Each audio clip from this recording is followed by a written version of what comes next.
大家好，我是邱炳，我现在来到了湖北钟祥，今天来看一座帝王陵，是叫做明显陵。这座陵墓呢，在中国历史上都非常特殊啊，因为墓主人他生前没有做过皇帝，死后呢，陵墓却是完完整整的帝王陵，修建了40多年。最有意思的就是这座帝陵里面竟然有内外2个祠堂，相当于是水塘，还有呢，它有2座宝城宝鼎，2座地宫。这个在中国帝王史上、陵墓史上，基本上说是绝无仅有的，非常有意思啊。还有一点呢，这座陵墓是明代的。正常来讲，明朝的帝王陵是在北京、十三陵以及南京。那么，为什么在湖北钟祥这个地方有陵墓呢？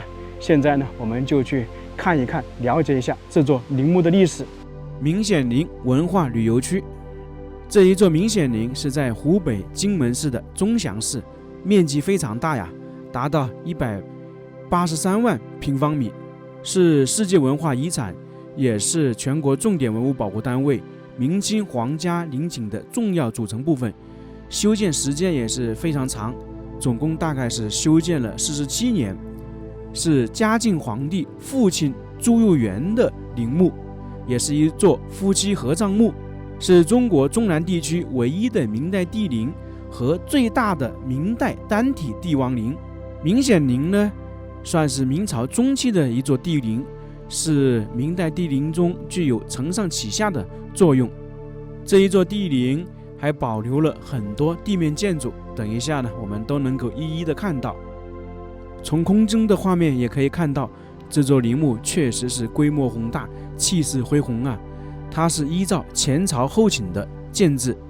这座陵墓呢，特别是风水很有讲究，可以说是把风水演绎到极致。一进来呢，就看到一个祠堂，在这里呢是叫做外明堂，那么里面是叫内明堂。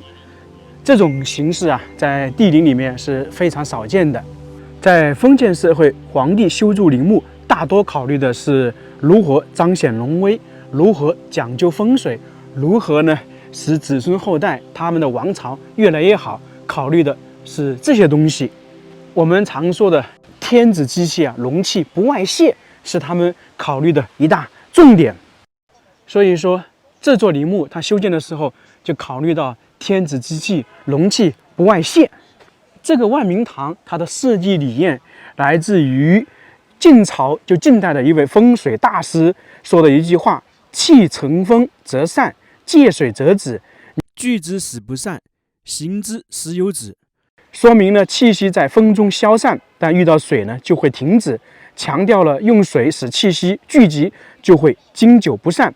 气指的就是天子之气，龙气嘛。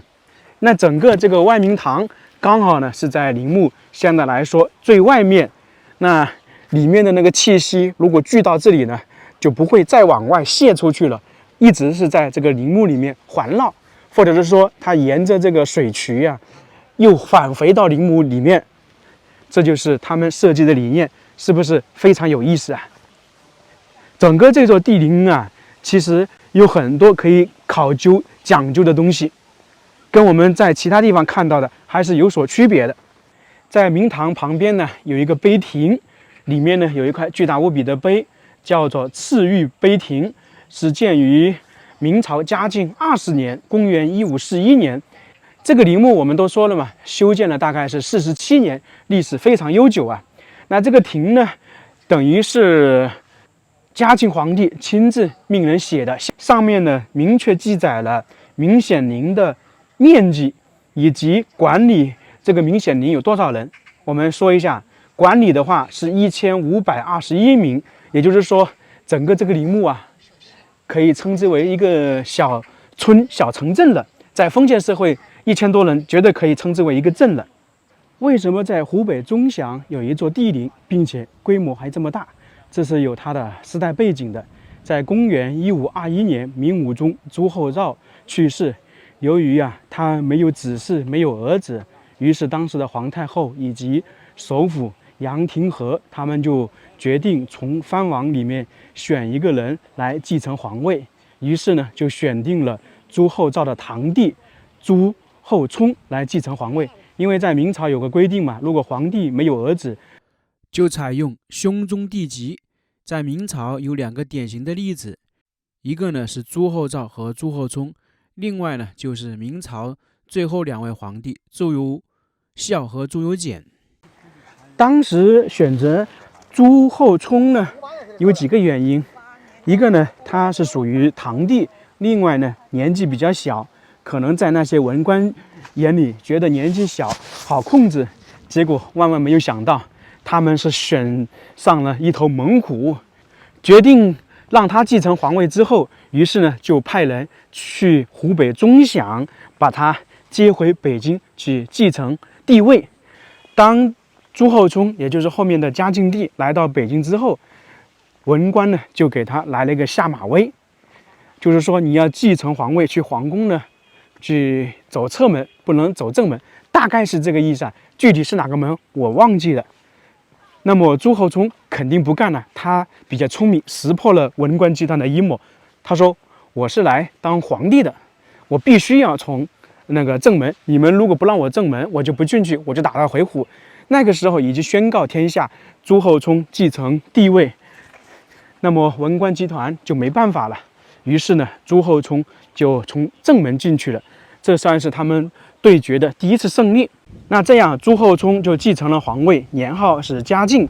当上皇帝没多久啊，他就想追封他的父亲为皇帝，因为那个时候他父亲已经去世了，安葬在这一块，那个时候还是一座王陵。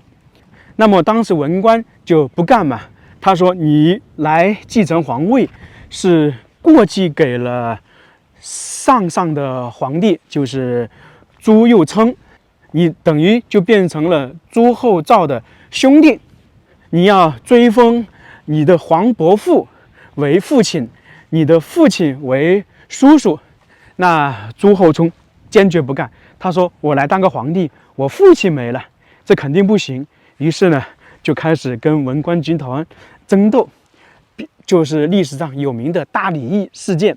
那这个呢，说是为了争夺父亲一个名义，其实说的通俗一点，就是嘉靖皇帝和文官集团在争夺权力。因为当时他进来年纪比较小嘛，权力都掌握在文官集团，特别是杨廷侯手上，那么他就要借着这个由头把权力拿回来一些。那经过几年的时间，朱厚熜终于胜利了，杨廷和呢就回老家了。其实在这里呢也看得出来，嘉靖帝啊是一个非常厉害的人，权谋非常厉害。你想一想，从湖北老家来到北京，可以说算是一个人，从小又没受到帝王教育，在登上帝位短短的几年时间，就算是夺回了权力，确实是非常了不起啊。所以说这个人呢，在中国历史上评价不高，但是他的帝王权术、帝王权谋，在中国帝王史上、皇帝史上都是排列前位的。嘉靖帝胜利了，那么自然是由他说了算。于是啊，他就把他父亲追封为皇帝，并且呢，开始大规模修建陵墓，把王陵改成帝陵。这就是为什么会在湖北钟祥出现一座明代的皇陵。刚刚我们介绍了一下这座陵墓建造的背景，现在来正式看一下地面建筑。前方呢是属于大红门，在这里呢叫做新红门，因为这座陵墓啊有2座红门，这也是非常少见的。我猜想好像应该算是唯一的吧。在前面呢有2块石碑，这是下马石，官员人等自此下马，来到这里就下马跟下轿。那这座陵墓有一个比较特殊的一点，就是说它不算对称，因为我们看其他陵墓地面建筑全部是对称嘛，而这里呢就有点不是了。它最开始建成的时候，主体建筑建成是对称的，后面加盖了这座红门就不是对称了。当时嘉靖皇帝来到这里，他考虑到陵墓的安全，于是啊就加盖了这个新红门。再远处一点点的那个就是旧红门，这明显的看得出来是不对称的，确实挺壮观的。新红门和旧红门它是相差了15年的时间。那边呢是有城墙，过去那相当于过了这个门呢，就正式进入到林区了。这个我们看到其他陵墓都是如此。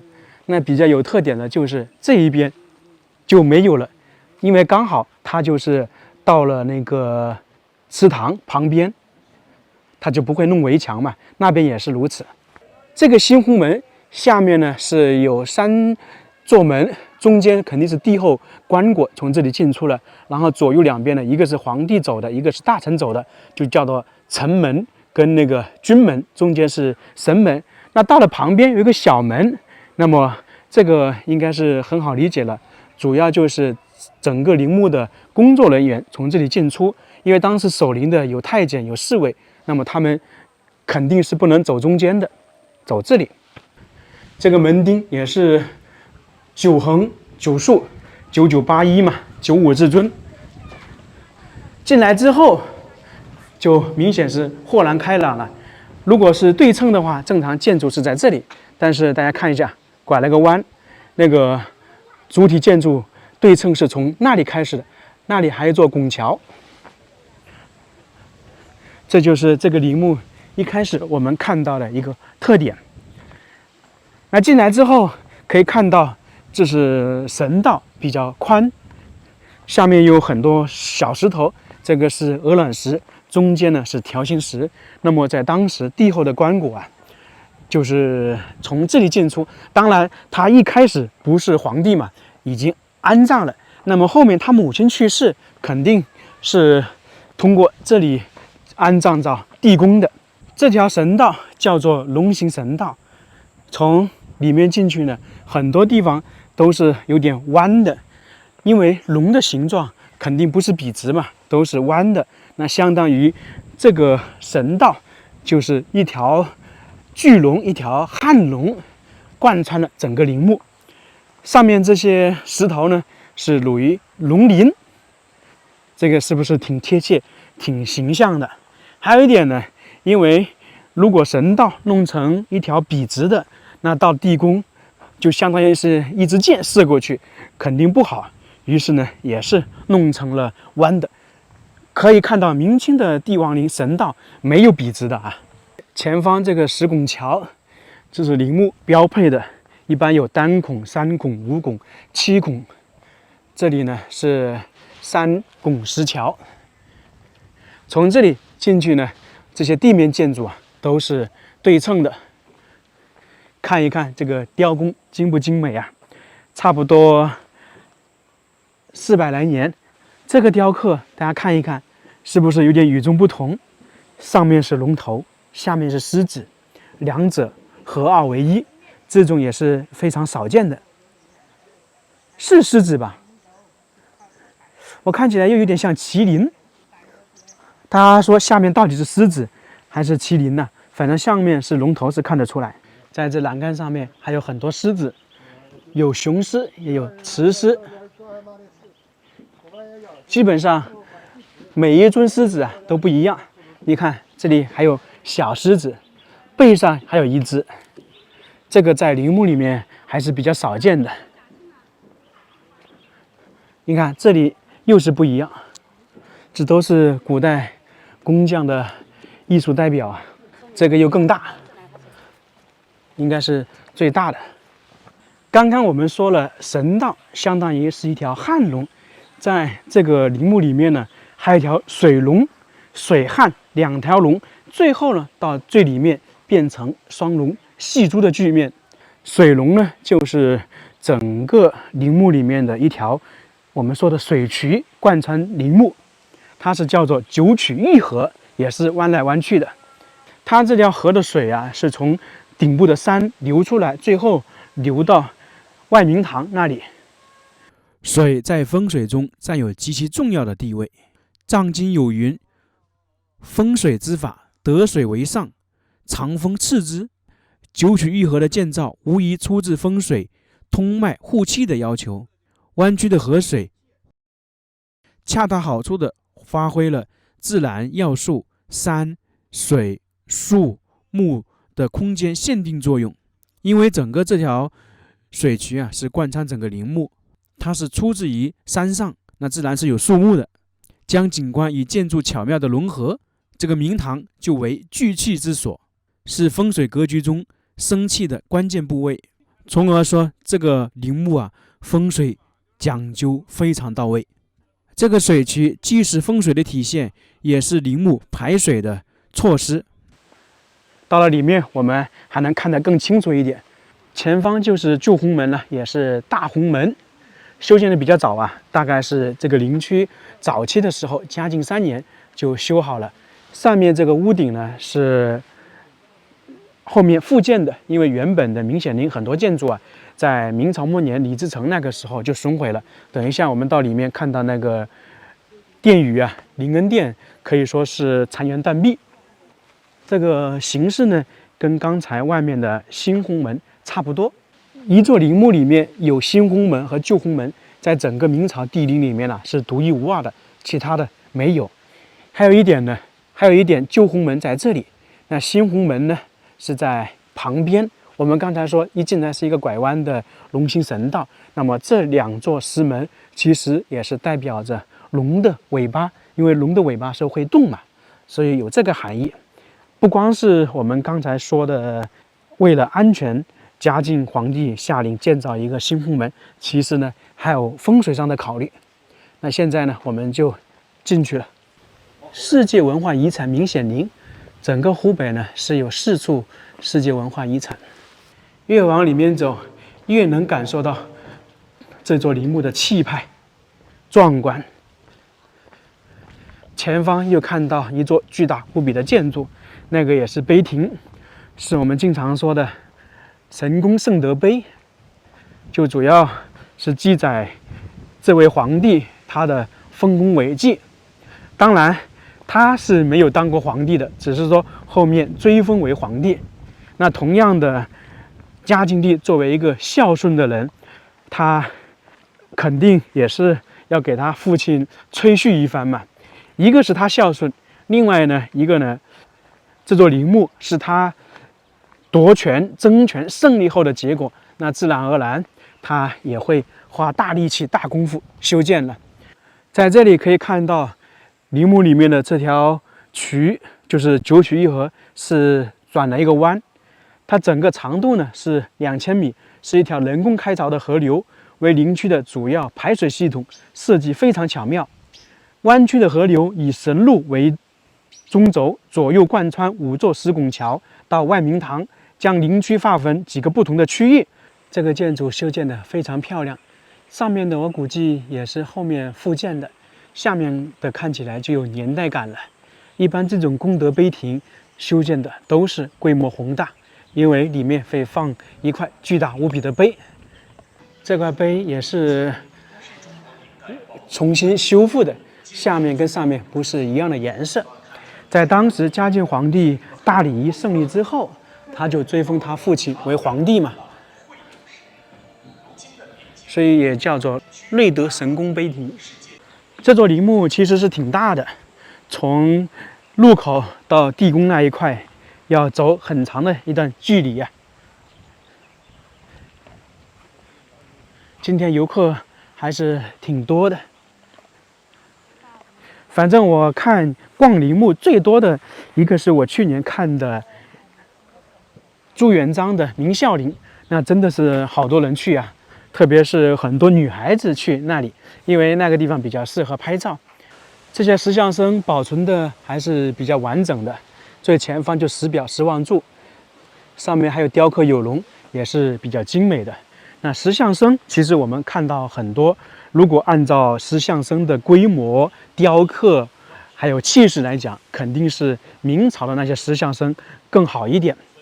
那这里的石像生呢，也是国内比较罕见的大型石刻群，因为这里确实是比较多啊，有狮子、蝎子、骆驼、象，还有文臣武将。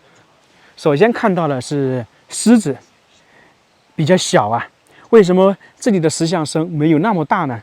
可能他有这样的考虑吧。第一呢，明朝朱元璋的石像比较大，他们肯定是不能超过的。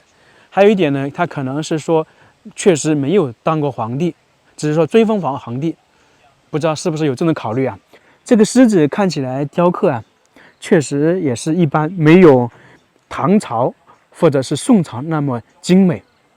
我发现呢，唐宋之后的石像生规模真的是小了很多。它这里的石像生，狮子一对，蟹字一对，后面的骆驼像都是一对。那到了麒麟那些就是2对了。那这个是蟹字，这里的蟹字跟我们在唐朝帝陵看到的不一样啊。那个蟹字可以说有2个、3个那么大，并且它头上还有角，这里是没有。这里的狮子、蟹字、骆驼像都是贵丽的，就是皇权的象征嘛。这个骆驼，我们在朱元璋那里看到，真的是大呀，这里比较小。经过几百年，也有点风化了。这是麒麟，2对麒麟，2对马，一对是站立的，一对是跪立的，这个就跟朱元璋的有点像了。马就比较常见了。这些都是一整块石头雕刻而成的，这里呢，已经稍稍一点破坏了，都裂开了，不知道什么时候弄的。这座陵墓在明朝末年破坏是相当严重啊。再过去一点呢，就是文臣武将，2对武将，2对文臣。你看文臣离地宫更近，就证明在明朝那个时期啊，文臣的地位已经高过武将了。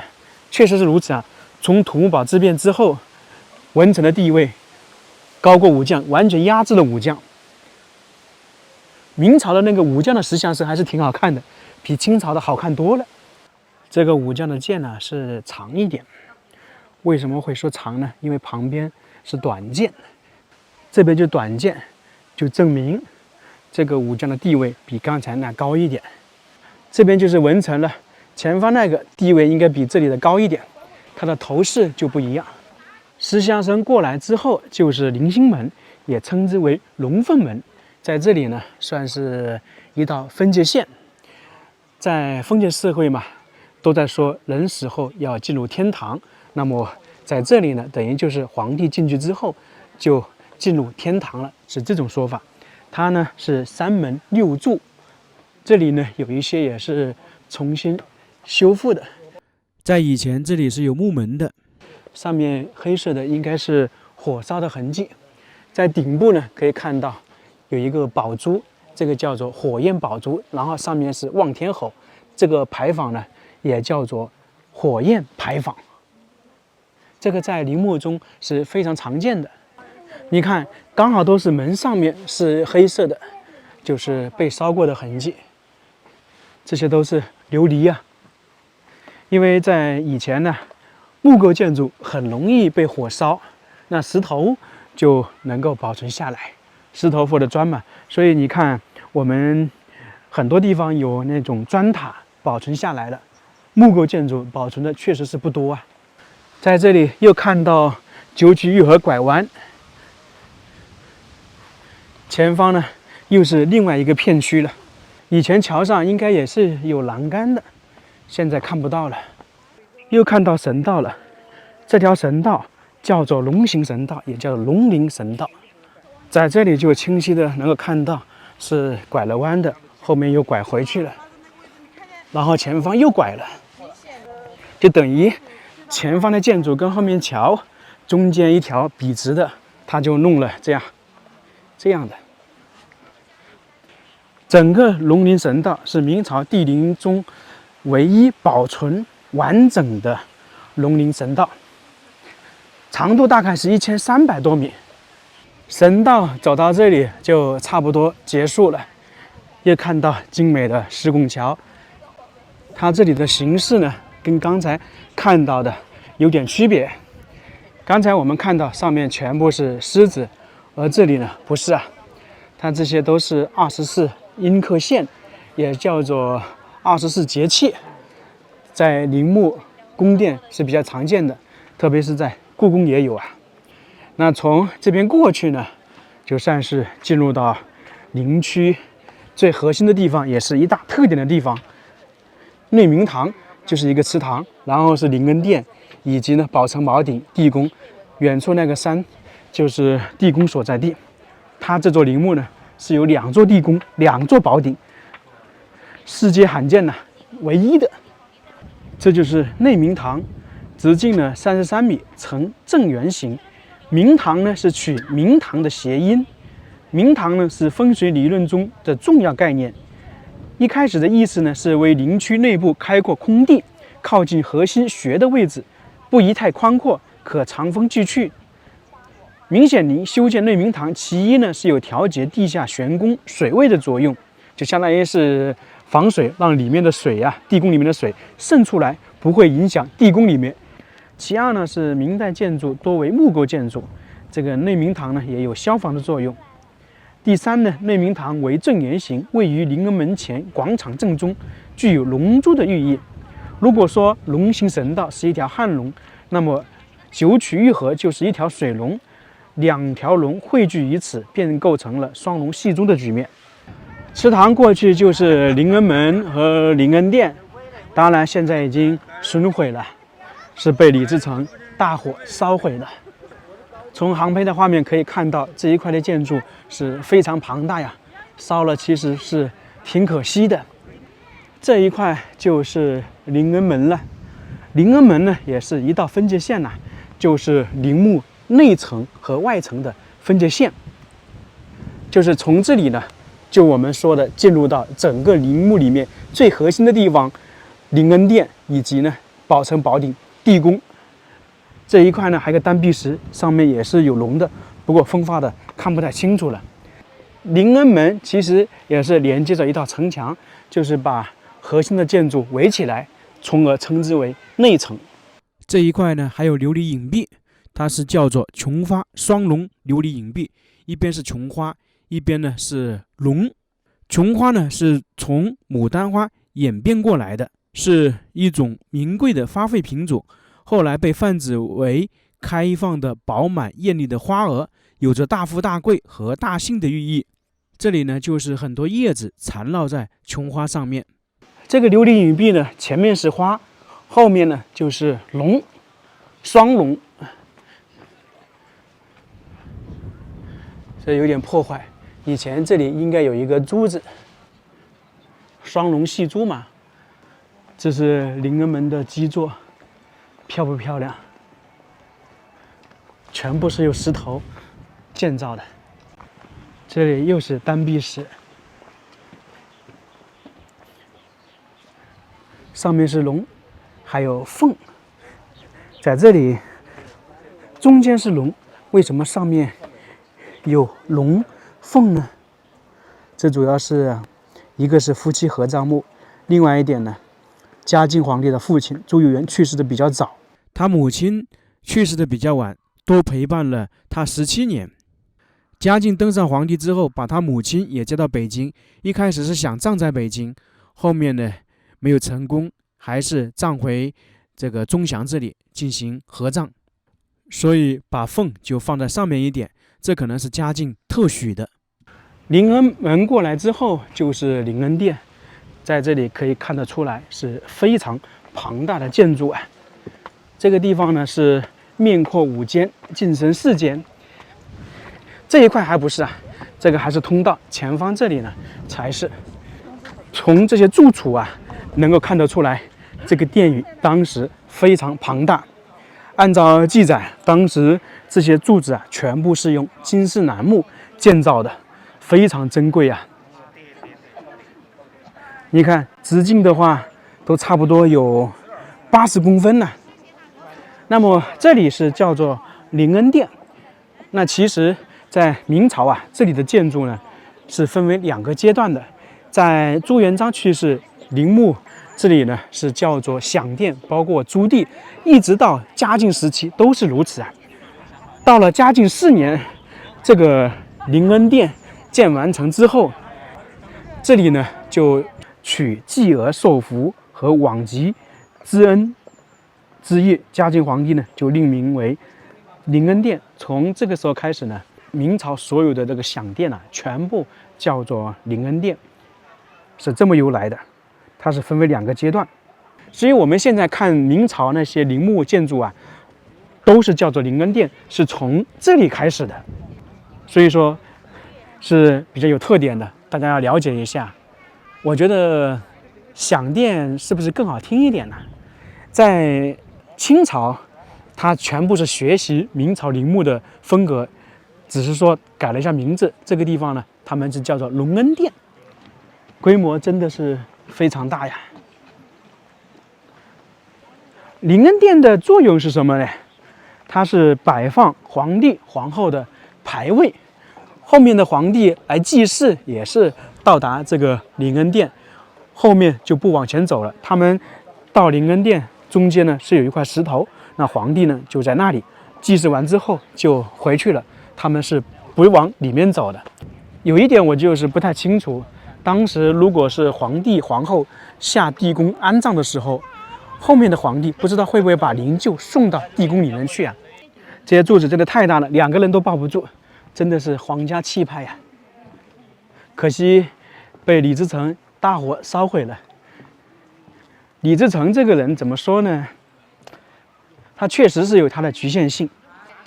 你如果说他想坐稳江山的话，不应该烧前朝皇帝的陵墓啊，或者是本朝的，这样不太好。历朝历代说白了，他一般不会去烧前朝皇帝的陵墓啊，就想夺取江山的，元朝除外啊。有远见的一般都不会。隆恩殿过去呢，又是一道院墙，这里呢是叫做陵寝门。听刚才导游讲，能够进入到这个里面的话，就是皇帝、皇后，还有他的直系亲属，就是皇室家族。一般人是进不了的，大臣肯定不行。还有一种人可以啊，就是在里面值守的太监。然后过来一点呢，就是二朱门，很常见，上面也是望天侯。这一块以前是有木门的，痕迹都能看得出来，只是说被烧毁了，挺可惜的。在过去就是十五供了，香炉、烛台、花瓶，这个是在朱棣首创的，明显的看得出来，有一些是新的，那这个是旧的。再往前就是宝成宝顶了，同样的，下面是原版的，上面是后面复建的。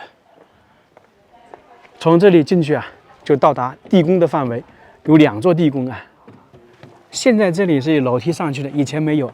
这里的建筑啊是叫做江叉，它是有一横一横的。其实意思很简单呐，就是你走在这里，人是不能笔直的，必须是弯着腰，因为笔直会往后倒。这个我们之前也介绍过，弯腰的话，你见皇帝必须弯腰，不能站直看皇帝嘛，就是这个意思。这就是方城明楼下面的通道。如果走清朝的，就会发现比较有意思啊，在中间有很多花纹，那个就是地宫入口的标志，而明朝的就不是啊。这是明清2朝的特点，因为清朝只能学习它地面上建筑，地宫这些核心的它肯定没有打开，学不到嘛。然后过去一点呢，就是琉璃影壁。如果是清朝的，琉璃影壁下面就是金刚墙，那这里呢，不是啊，这个应该是也是后面复建的。这一块以前都是有门的，2扇门，一进一出嘛，不知道方向会不会相反。从方城明楼进楼，琉璃影壁所在的这个院落叫做哑巴院，也叫做月牙城，因为确实有点像月亮嘛。那么为什么叫哑巴院呢？一中有传说，说是当时为了保持修建地宫的秘密，就修建地宫的时候，就这一块区域全部是由哑巴组成的。修建完成之后，就把这些哑巴送到偏远地区，不让他们回来。那么大家相不相信呢？其实我觉得是不太可能的。第一呢，这个修建陵墓，一个是秘密，另外呢是技术高超的活，特别是地宫这一块，一般的人肯定是修建不了的。你如果说每修建陵墓一次，就把这些工匠送到偏远地区，那么后面的陵墓、地宫就没人修造了，因为没有那个技术。还有一点呢，是当时就是皇帝来祭祀，或者皇帝派人来这里奉祀，过了这个方城明楼到这个里面呢是不能说话的，要保持安静。所以说这里呢才会叫做哑巴院。现在来到了这个方城上面，这里是可以进去的，也是放了一块巨大无比的碑。我们看过很多明清的帝王陵都是如此啊。这块碑看颜色也是以前损毁了，后面修复的。这上面写的就是皇帝的谥号。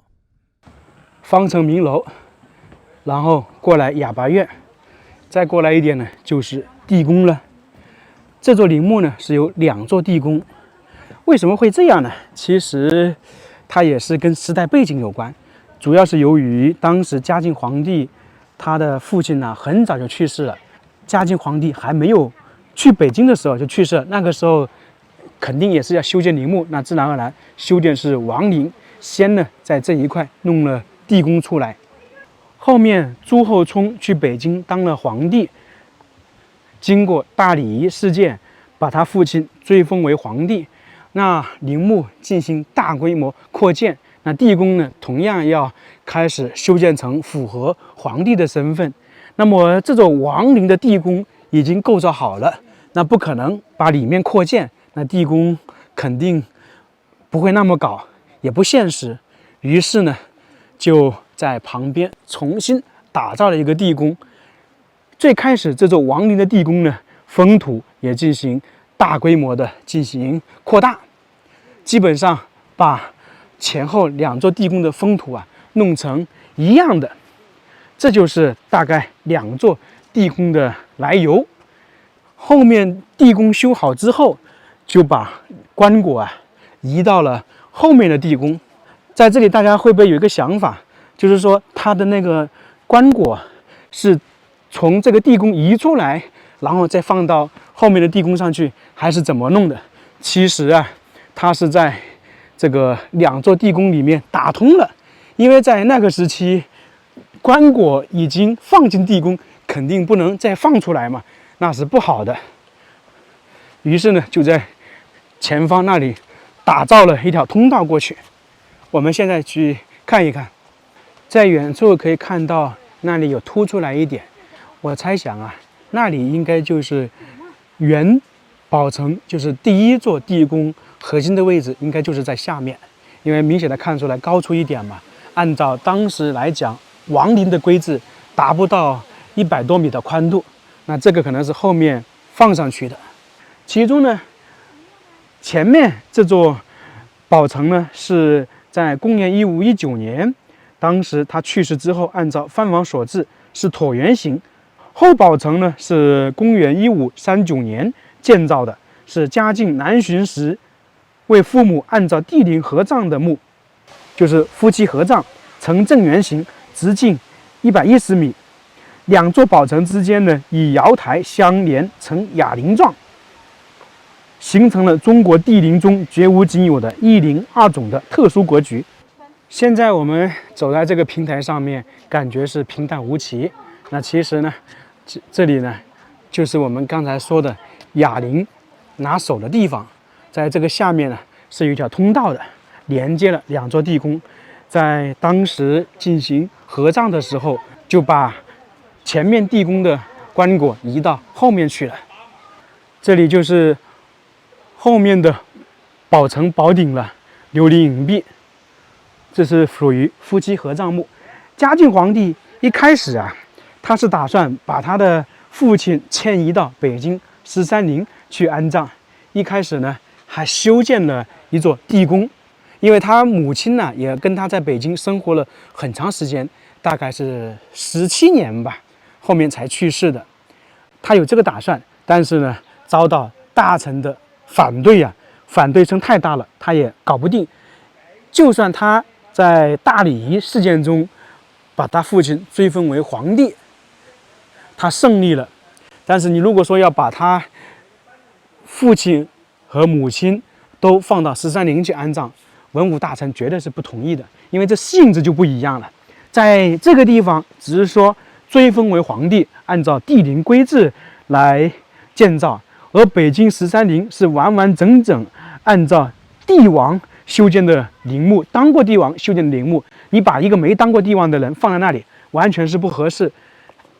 你像当时当过皇帝的景泰帝都没有安葬在13陵，所以说嘉靖皇帝呢，最后也是不了了之，只能在他母亲去世之后送回这里和他的父亲合葬。嘉靖皇帝也确实是比较孝顺的。那么后面那座修好的地宫，它是给了谁安葬呢？是当时嘉靖皇帝的儿子去世之后，就是隆庆皇帝啊，他葬在那个地宫。在这边转一转呢，到了这边这个帝陵，差不多快逛完了。这都是以前的一些宝城宝鼎的保护墙啊，可以看到明朝的砖跟我们现在确实是有点不一样啊，非常坚固。这里也是有一个哑巴院的，都是如此。这一座陵墓呢，是从公元1519年修建，一直修到公元1566年，历时了47年才建成。在中国帝王史上面，修建时间也算是比较长的。后面在明朝万历时期，还经过修缮、扩建等等。到这里，整个明显陵差不多就逛完了。我们最后再来说一下，它有几个特点。第一呢，就是外面有祠堂，中间呢也有一个，这算是独一无二的。另外一点呢，龙陵神道，还有九曲玉河，这是2条龙，最后呢在内明堂那里汇合，变成2龙戏珠，这是第2个特点。还有呢，就是我们看到的一座陵墓，2座宝城宝鼎，2座地宫，这个是在中国历史上绝无仅有的。一座陵墓里面有2座地宫的可能会有啊，这主要是秦汉隋那个时期呢是遵循同营不同学，就是一座陵墓里面可能有2座地宫，就是皇帝皇后或者是王爷王妃分开安葬。我们看到西汉一些崖壁墓是如此。那么在地面上2座封土的绝无仅有。你像汉朝也是讲究封土，但是呢是皇帝皇后分开的。总的来说，这一座陵墓呢，特殊之处还是挺多的。现在这里是有很多树木，以前肯定是没有的。在当时这一块呀，也是有人值守的，应该属于太监守陵太监嘛。从宝城宝鼎下来了，这一座陵墓呢，我们就看完了。非常感谢大家，我们下个视频再见了。